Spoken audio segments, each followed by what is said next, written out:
अस्सलाम वालेकुम दोस्तों। आज हम जिस बीमारी के बारे में बात करेंगे उसका नाम है झूठ। सबसे पहले तो हम ये जानने की कोशिश करेंगे कि हम आखिर झूठ बोलते क्यों हैं। इसके तीन बड़ी वजूहात हैं। या तो हम डांट के डर से झूठ बोलते हैं, या फिर बेइज्जती के खौफ से, या फिर हम कोई फ़ायदा उठाने की वजह से झूठ बोलते हैं। बहुत औक़ात तो हम बिला वजह ही झूठ बोल देते हैं।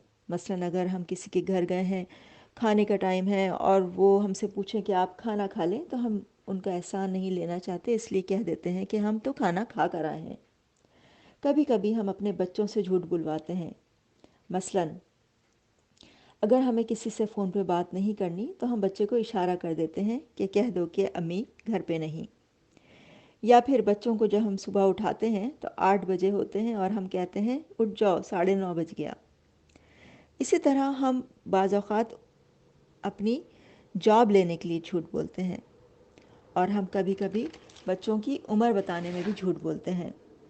मसलन अगर किसी चीज़ का टिकट 12 साल से कम उम्र में 50% ऑफ पर है, तो हम 13-14 साल की उम्र के बच्चे को भी 12 साल का ही बताकर फ़ायदा उठाना चाहते हैं, और ये भूल जाते हैं कि अल्लाह के गज़ब को हम दावत दे रहे हैं।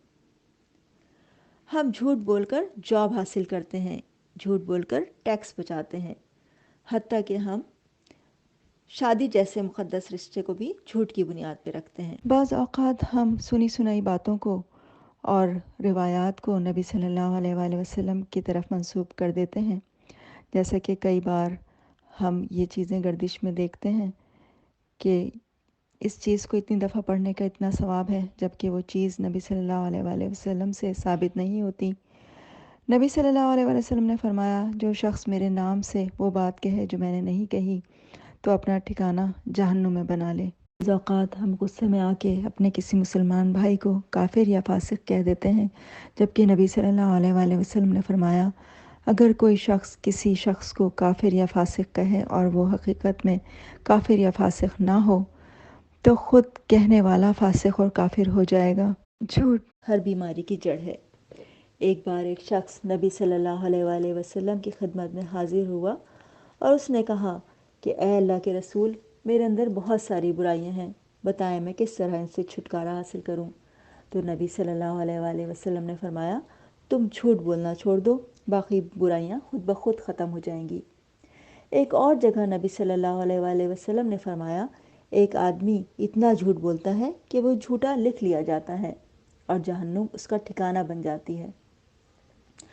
हमारे लिए इंतहाई अफसोस का मुकाम है कि हम बचपन से झूठ के बारे में सुनते चले आ रहे हैं, लेकिन कभी हमने इसको सीरियस नहीं लिया। नबी सल्लल्लाहु अलैहि वसल्लम ने फरमाया कि इंसान के झूठा होने के लिए यही काफ़ी है कि वो हर सुनी सुनाई बात को बग़ैर तहक़ीक़ के आगे बयान कर दे।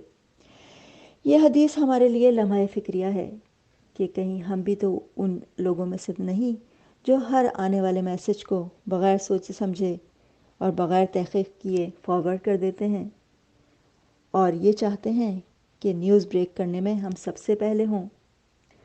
नबी सल्लल्लाहु अलैहि वसल्लम ने उस शख्स के लिए जन्नत के वस्त में घर की ज़मानत दी है जो मजाक में भी झूठ ना बोले।